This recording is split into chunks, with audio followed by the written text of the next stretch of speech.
Et alors voilà, donc normalement on est en train de trouver. Ça y est, non? Tadam!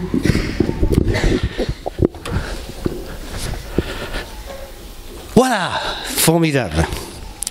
Eh bien, nous sommes, comme vous le savez, donc à la fin de cette convention missionnaire, et la question qui se pose à chacun, c'est le chapitre suivant. Et moi, j'ai regardé votre dépliant. Donc, quel sera le prochain épisode dans l'histoire missionnaire? Connaissez-vous votre rôle? Y a-t-il une suite dans vos idées, dans nos idées, pardon. Et alors, ce matin, on m'a donné le sujet « l'Église de demain ». Donc, spécial France. Et donc, la question qui se pose à nous, c'est « quelle sera l'Église de demain ?» Alors là, mon cher Vincent, tu m'as donné vraiment une tâche prophétique, Alors, quelle sera l'Église de demain? Alors, moi, j'ai lu avec la lettre qui est sur le dépliant, l'apôtre Paul encourageait souvent les églises à continuer ce qu'ils faisaient déjà et à marcher de progrès en progrès. Ensemble, nous voulons donner suite à nos projets dans lesquels nous sommes déjà investis, tout en élargissant notre vision, en améliorant nos méthodes et en attendant de grandes choses de la part de Dieu. Quel sera le chapitre suivant dans la grande histoire qu'il écrit dans nos vies?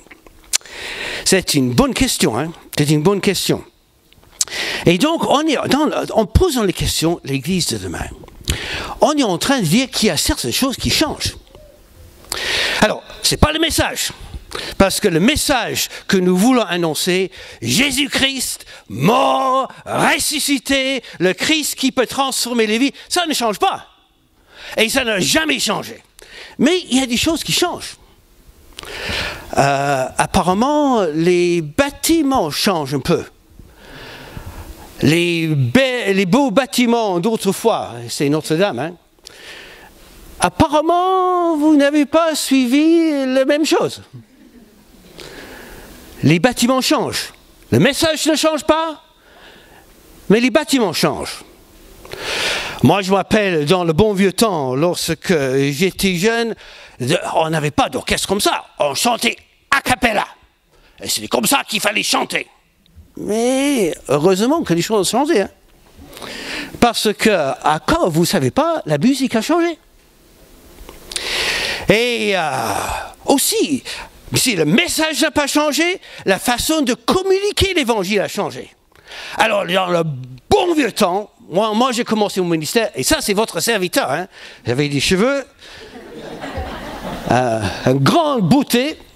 Voilà. Alors, on tapait aux portes et on parlait aux gens de Jésus. Et vous savez ce qui s'est passé?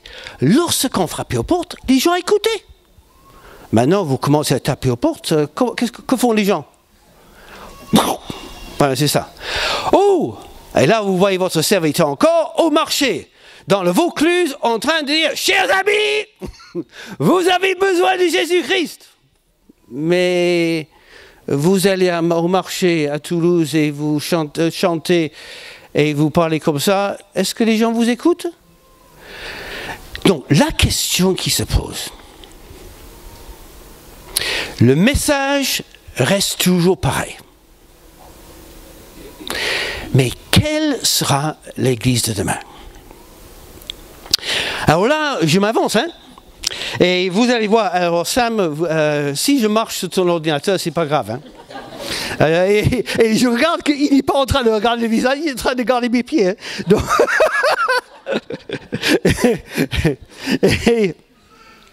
alors voilà ce que moi je crois, de tout mon cœur, c'est que l'Église du XXIe siècle sera relationnelle ou elle ne le sera pas.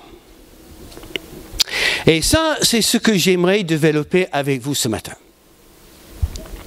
Et pour cela, je vais lancer un petit sondage fait par la Fondation de France au sud de la solitude.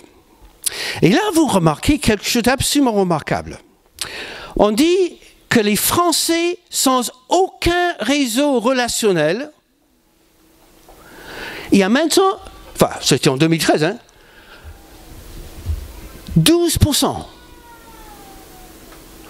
Donc, ça veut dire, si c'est vrai, on n'a aucune raison de le penser, il y a une dizaine de personnes ici qui n'ont pas de réseau relationnel. Et les Français qui ont un sentiment de solitude, 20%. Donc, si tu as un sentiment de solitude, c'est pas surprenant. Tu fais partie de beaucoup de personnes. Et ce qui est encore pire, les Français avec des relations familiales faibles ou inexistantes, on a monté jusqu'à 39%. C'est fou ça. Et si on ajoute, alors là, voilà ce que dit Odile de Laurence, la solitude évolue comme une tache d'huile qui s'étend et s'infiltre dans toutes les couches de la société. C'est comme une montée des eaux, quelque chose d'inéluctable. C'est faux ça, hein? C'est faux. Et son collègue Marthe Gruer dit: même si la famille reste la première valeur des Français, en pratique, la fréquence des relations chute. La multiplication des ruptures conjugales explique aussi que les relations se distendent. Les séparations sont un élément déclencheur qui peut entraîner la disparition de pans entiers de certains réseaux familiaux ou amicaux. Et ça fait réfléchir, hein? Ça fait réfléchir. Mais j'ai une bonne nouvelle pour vous. Moi, j'ai 707 amis. Non, je pense que j'en ai ajouté 2. Je pense que j'ai 709 amis Facebook. C'est fou qu'on parle comme ça, hein? Et donc, on tient aux relations virtuelles et la communication par Facebook, par Instagram, par Twitter. Des amis? Est-ce que tu as des amis, toi? Parce que moi, j'ai remarqué que le grand problème c'est que de plus en plus, avec les années, les gens viennent dans l'église, et c'est peut-être ton cas ce matin d'ailleurs, que tu es venu et tu viens avec ce que nous avons vu, un passé chargé, relationnel fragilisé, en difficulté, et tu as soif de véritables relations. Et peut-être c'est pour ça que tu es venu, et tu as bu un café, et tu as ressenti que c'était bien. Mais le problème, c'est que tu as envie de relations, mais tu ne sais pas établir des relations. Et donc, nous avons des gens dans nos églises qui sont en quête de relations, mais à cause de ce passé qui n'est pas simple, qui est difficile, on n'a jamais appris à établir des relations. Et donc, on est rempli de beaucoup de personnes blessées et en difficulté. L'Église du XXe siècle, XXIe siècle, sera relationnelle ou elle ne sera pas. Mais il faut que je vous parle de Paco, hein. Paco, donc, comme vous pouvez imaginer, était en Espagne et il avait une mauvaise relation avec son père. Et donc, il s'est éloigné de la famille. Mais avec le temps, papa voulait régler sa relation avec son fils. Et donc, il a trouvé un moyen un peu bizarre. Il a mis une publicité dans un des grands journaux en Espagne. Et il dit: Paco, tout est pardonné. Rendez-vous aux escaliers devant le journal, mercredi à 2h. 14h, je veux dire. Hein. Alors, le papa, avec un certain tremblement, parce que vous imaginez, hein, se rend devant le siège du journal à 14h. il y avait 500 Paco.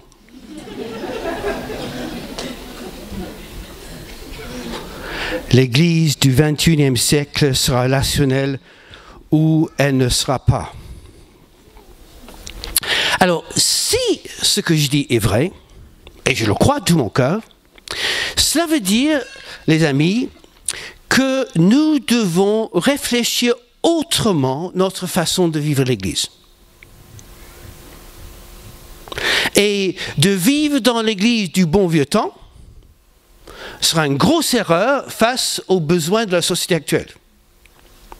Mais là, je vous ai parlé de la société. Est-ce que ça correspond à ce que dit la Bible? Est-ce que la Bible met autant d'accent sur le relationnel que je viens de dire? Parce que dans le fond, que dit l'Écriture, c'est ce qui est important pour nous. Alors, si vous posez la question, quel est le verset biblique le plus connu dans nos milieux évangéliques?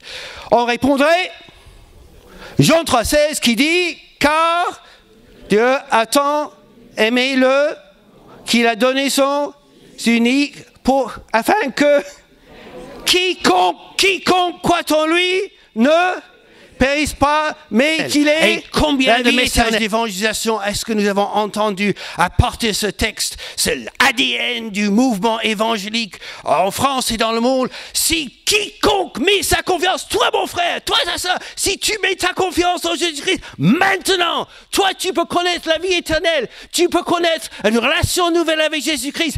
Toi, aujourd'hui, tu peux avoir la vie éternelle. On a prêché ça et on avait raison. Mais est-ce que vous avez remarqué l'accent de notre message? Toi, tu peux avoir une relation, toi, avec Dieu. Et en fait, le message de la Bible est devenu moi et ma relation à moi avec Dieu pour que moi, je puisse avoir la vie éternelle. Est-ce que c'est ça le message de la Bible? Je vous montre deux versets.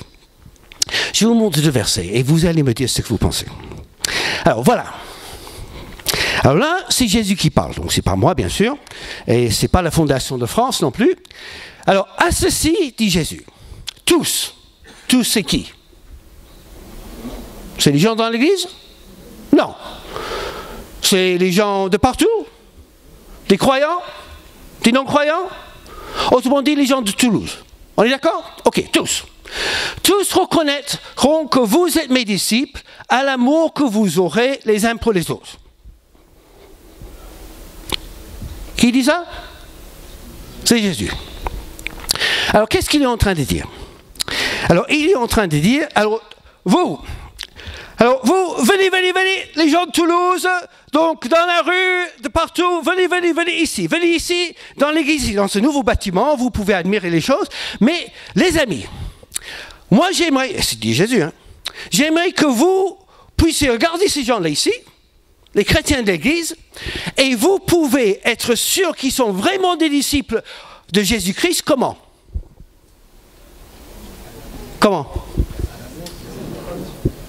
Ah, donc, s'il n'y a pas de véritable amour, c'est Jésus qui parle, s'il n'y a pas de véritable amour pour les uns pour les autres, vous avez le droit de dire quoi? Ah, c'est embêtant ça, C'est même plus qu'embêtant. Vous savez qu'il y a certains versets dans la Bible que moi j'aimerais snip. Et le verset suivant, c'est encore plus embêtant. Parce que Jésus fait la même chose quelques chapitres plus tard. Et là, il y a la grande prière qu'il est en train de prier à son Père. Et il dit, je te demande, donc c'est Jésus qui parle au Père, je te demande qu'ils soient tous un. Comme toi, Père, tu es en moi, et comme moi, je suis en toi, qu'ils soient un en nous, pour que le monde croie que c'est toi qui m'as envoyé. Donc le monde. Les gens de Toulouse. Ok? Alors là, il est en train de faire la même chose.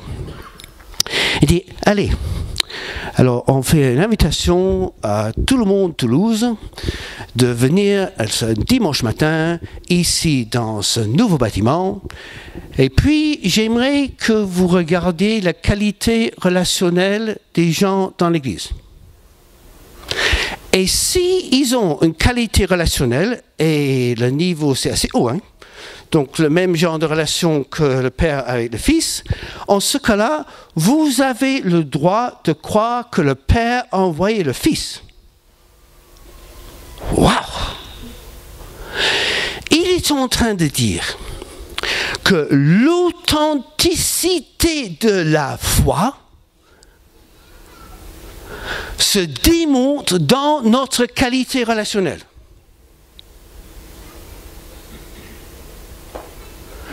Ça veut dire que le relationnel, ce n'est pas une petite chose du tout, hein. Ça veut dire que c'est un élément absolument essentiel.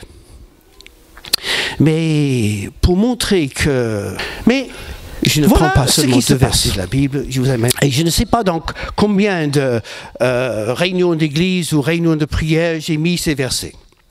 Dès lors, il s'achève. Alors, voilà, on va faire une petite interrogation orale. Je ne sais pas si vous avez l'habitude de faire ça, mais en tout cas, j'ai l'ignorie en ce cas-là. Alors, vous regardez, quel est l'élément qui ressort dans ces versets? Qu'est-ce que vous pensez?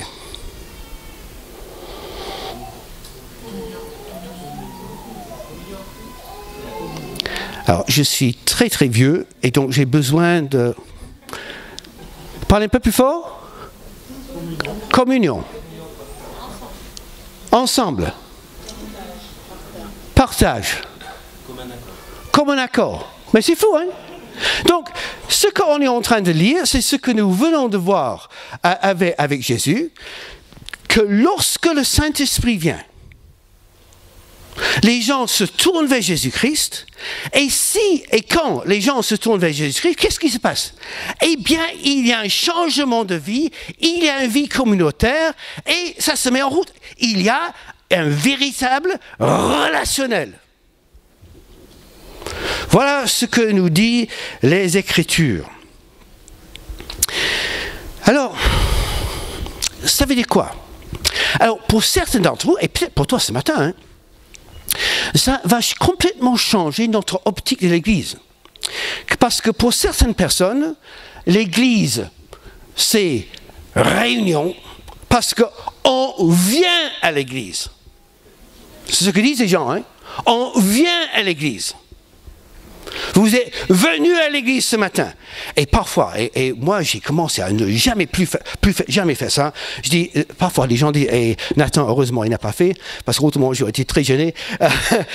On dit, soyez le bienvenu dans la maison du Seigneur. Mais c'est pas la maison du Seigneur ça. Ce n'est qu'un outil. Là c'est la maison du Seigneur. Parce que l'église c'est nous. C'est toi et moi. Hein? On devrait penser aux relations. Quand on pense à l'Église, on pense très souvent aux réunions. On devrait penser aux relations. Ou pour le dire autrement, l'Église n'est pas un lieu où tu vas, mais c'est une famille à laquelle tu appartiens. Alors, ceci dit, quelles sont les implications? Ce qui est formidable dans ce nouveau bâtiment, il n'y a pas de pendule. Donc, j'ai aucune idée combien de temps j'ai. C'est merveilleux, hein? Tu as fait exprès, hein? Ça va, je peux continuer? Ouais.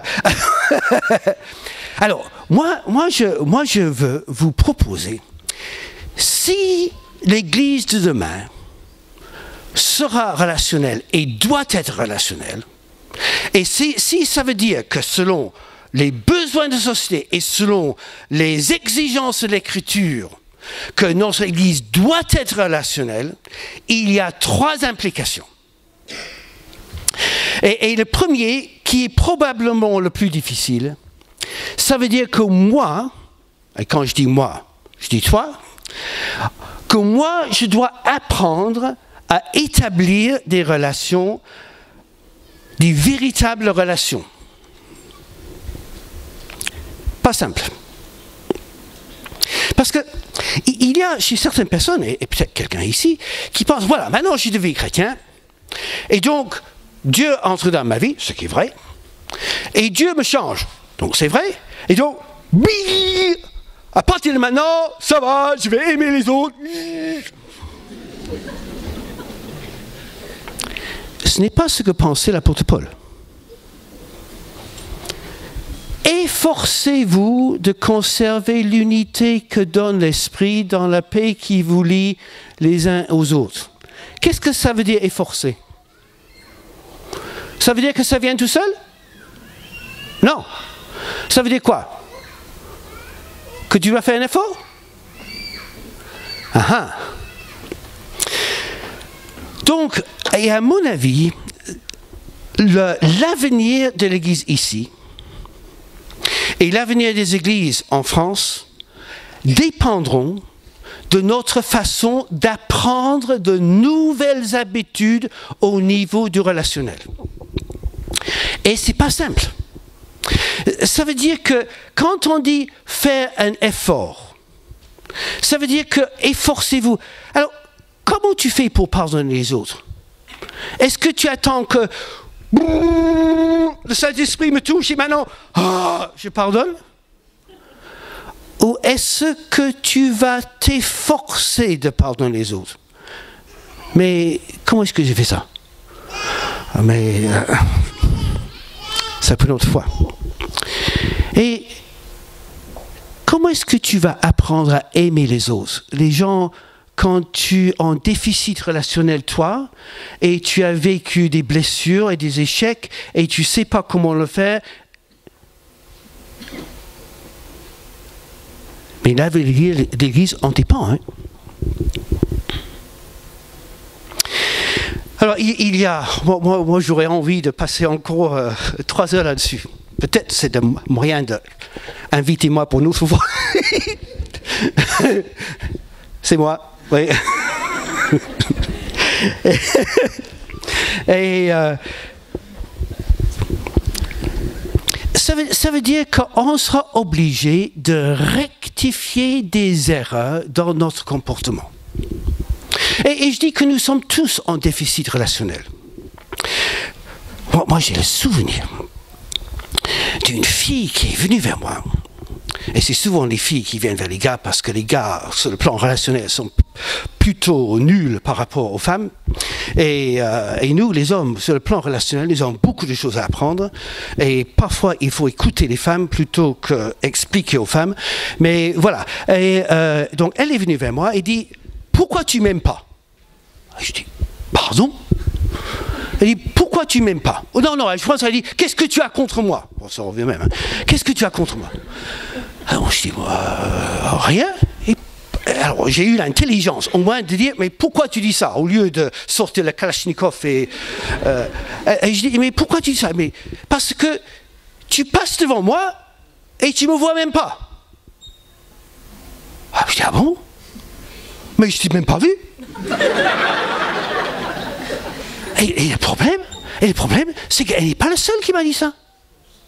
Et moi, je me rends compte qu'un dimanche matin, et je ne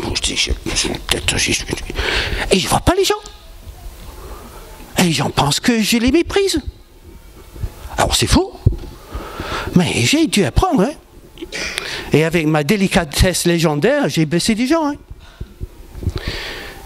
Et même dimanche dernier, à Ponto Combo, qui n'est pas en Afrique, c'est en France, en région parisienne. À Ponto Combo, j'étais en train de parler avec quelqu'un, comme ça, et puis il y avait quelqu'un à côté, mais je ne l'ai pas vu. Et puis je dis bonjour, et embrassé, et puis je suis allé partir avec quelqu'un, et qu'est-ce qu'elle a ressenti, elle? Elle a ressenti que je ne l'aimais pas.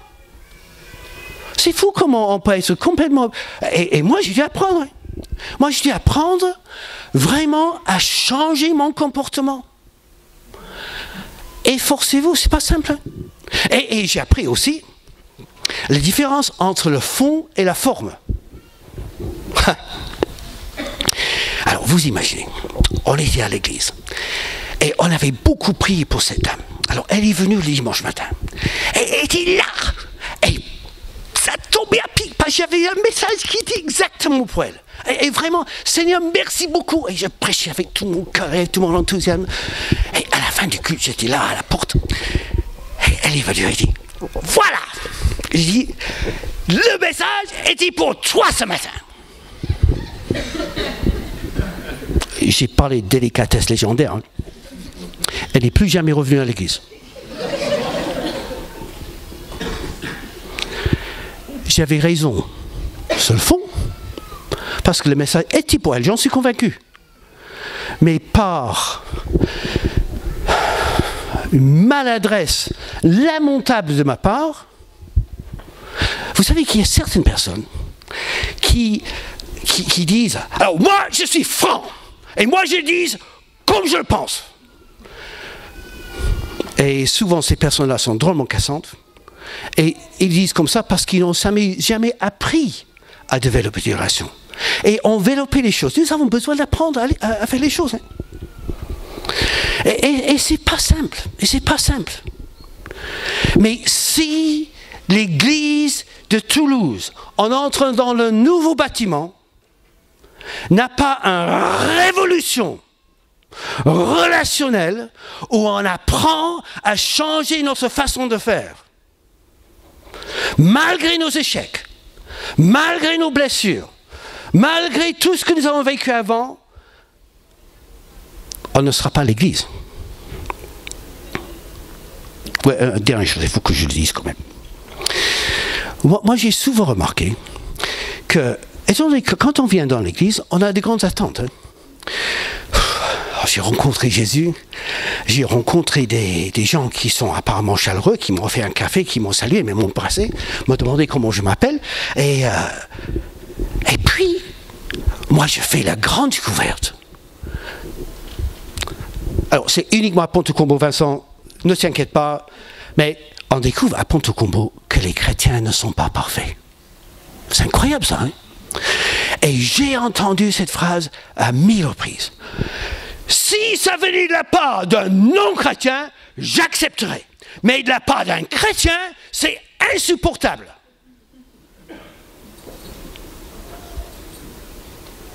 C'est vrai, mais on est tous en mode apprentissage. Hein?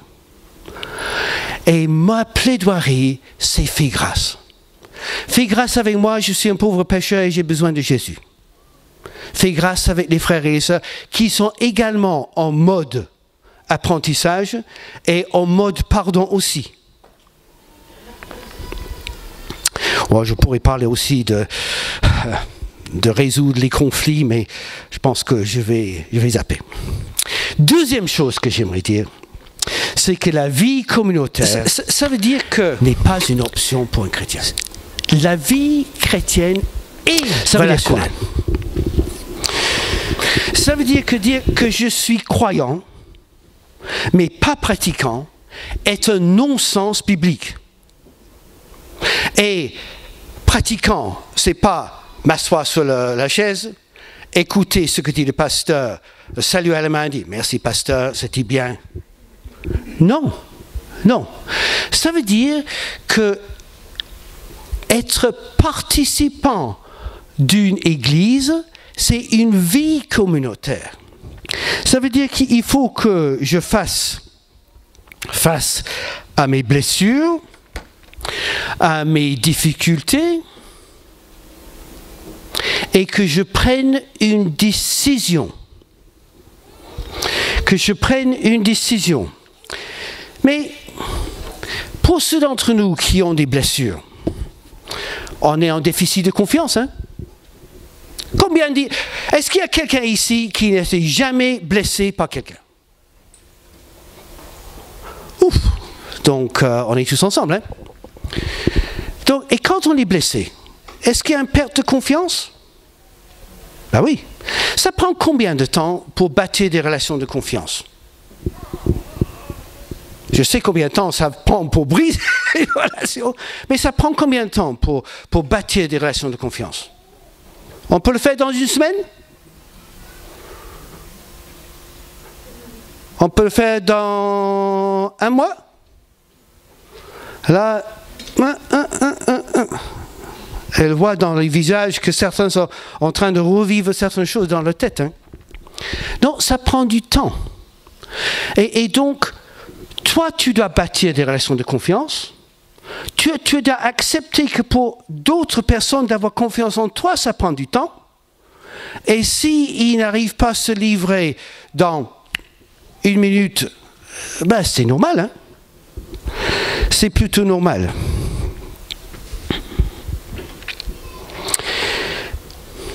Et c'est pour ça que moi, je suis vraiment, vraiment content de ce que vous avez instauré ici.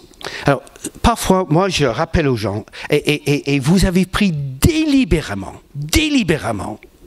le contraire. Parfois, moi, je rappelle aux gens, le culte ne commence pas au moment où on chante le premier chant.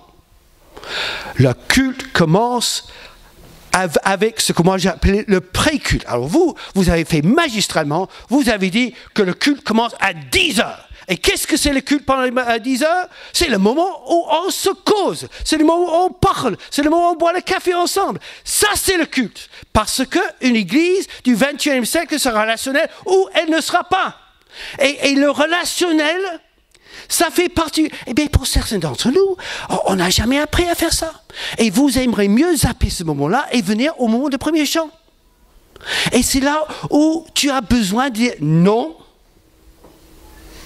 La vie communautaire n'est pas une option. Je viens et je vais apprendre avec mes difficultés. Ça va me prendre des semaines et des semaines. Mais moi, je suis sur la trajectoire relationnelle, vie communautaire.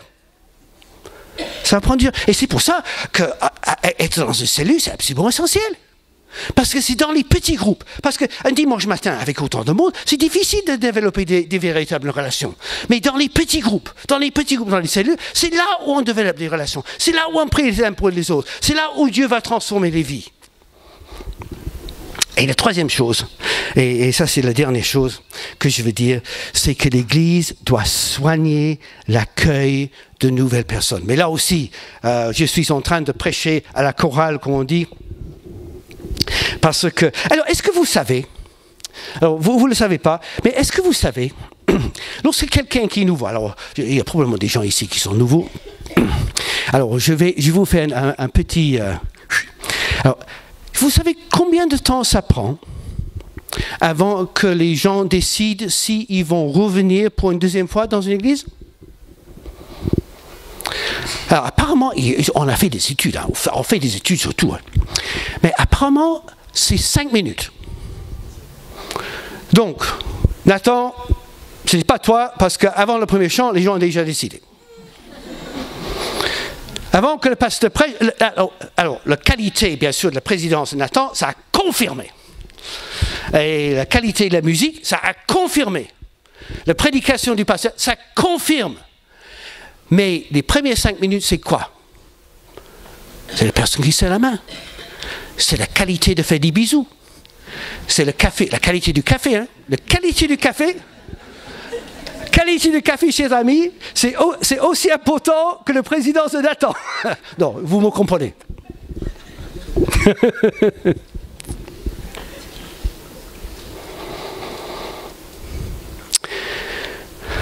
J'ai raconté hier, car dans une des églises, ils ont fixé la règle de 5 minutes. Est-ce que vous connaissez la règle des 5 minutes? Alors, ceux qui étaient là hier matin, ils savent. Alors, c'est une idée géniale, parce que, alors, l'idée dans cette église, ils ont dit, l'accueil, c'est pas seulement ceux qui offrent le café. L'accueil, c'est pas seulement ceux qui sont à la porte pour serrer les mains. L'accueil, étant donné que nous voulons devenir une église chaleureuse, accueillante, relationnelle, ça veut dire que c'est l'affaire de tous. Alors, pour vous, les grands vétérans de l'église ici à Toulouse, l'ancienne de l'église Toulouse minime, alors, que font les chrétiens à la fin du culte? Ah, je vous remercie pour cette... Alors, les chrétiens à la fin du culte, qu'est-ce qu'ils font? Ils discutent avec la copine, alors le frère et les sœurs, oui, c'est ça, oui. Et ceux qui viennent ici pour la première fois, qu'est-ce qu'ils font? Oui, Alors, la règle de 5 minutes, absolument génial, c'est qu'on instaure dans l'église la règle de 5 minutes, où à partir de maintenant, c'est formidable. Quand on visite une église, on peut dire des choses absolument provocantes comme ça. C'est fou, c'est formidable. Et alors, à la fin du culte, les chrétiens n'ont pas le droit de parler avec leurs amis. Enfin, on n'a pas le droit, on se comprend. Comment tu t'appelles déjà? Bertrand. Donc Bertrand, après le culte, il va parler avec qui? Il parle avec personne à côté de lui, pardon. À côté de lui. Alors Bertrand maintenant, parce qu'il a compris la règle de 5 minutes, il va aller directement trouver quelqu'un qui ne le connaît pas. Formidable. Parce qu'après 5 minutes, qu'est-ce qui va se passer? Mais les amis de Bertrand sont toujours là. Et Bertrand veut causer avec eux jusqu'à quand il veut. Hein. Et donc l'idée, c'est qu'on développe dans l'ADN de l'Église un esprit d'accueil où nous voulons, notre souci, c'est de faire en sorte que tout le monde puisse entrer dans la communauté. Et l'Église de Toulouse Métropole va devenir une véritable Église relationnelle. Et ça marche. C'était lors de l'inauguration de notre Église. Alors, juste avant, on a briefé l'Église à fond à ce sujet. Et après le culte, on était en train de boire le café, et je t'entends assis, et 2 des sœurs de l'Église, qui sont des chrétiennes lambda, sincères, mais jamais connues pour leur qualité d'accueil, viennent vers moi et ils m'amènent un jeune couple. Dis voilà, nous avons mis en pratique les 5 minutes, voilà, des nouveaux. Donc j'ai discuté avec eux. Je les visite la semaine prochaine. Et ils ont cheminé. Ils sont entrés dans une cellule. Et j'ai visité la jeune femme la semaine passée. Il dit, alors, je me fais baptiser. Et pourquoi? Mais c'était parce que quelqu'un a mis en pratique la règle des 5 minutes. C'est bien, hein? Parce qu'on est en train de développer une culture d'accueil et relationnel. Voilà, alors moi j'ai beaucoup dit, mais j'ai vraiment envie de communiquer ça, qu'il faut, les frères et les sœurs, que nous puissions avancer. Efforcez-vous. Et je suis bien conscient, parce que je ne suis pas né dans la pluie, que ce n'est pas simple. Et nous n'allons pas arriver tout seuls. Et si le Saint-Esprit lui-même ne change pas nos vies, on ne sera jamais une église relationnelle.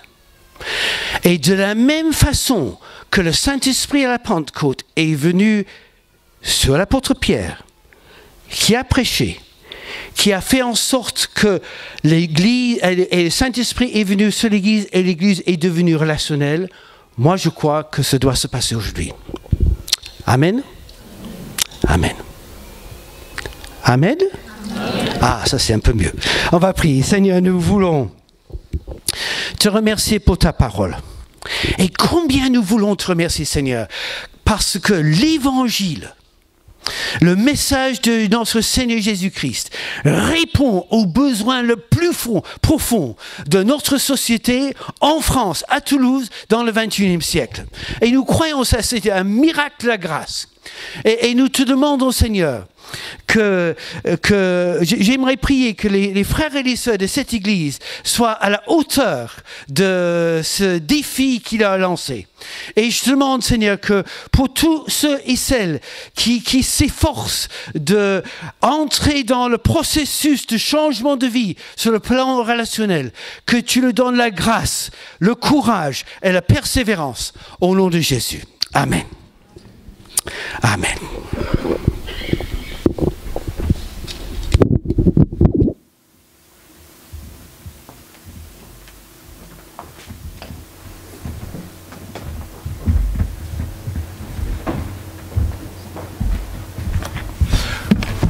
Pendant que les musiciens s'installent, on va chercher dans notre recueil le numéro 87. Si je parlais le plus parfait langage, Si même un ange me prêtait le sien, que me vaudrait ce futile avantage si je n'ai pas l'amour, je ne suis rien. Et la grande nouvelle de l'Évangile, c'est que l'amour de Dieu, qui nous est nécessaire pour aimer les autres, est déversé dans nos cœurs par le Saint-Esprit. Et ça, c'est ce qui rend possible le miracle de l'Église, qui sème des gens de partout. Si je parlais, une grande diversité. 87, on va se lever pour chanter ça.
excuse tout, elle croit tout, tout elle espère et tout elle supporte.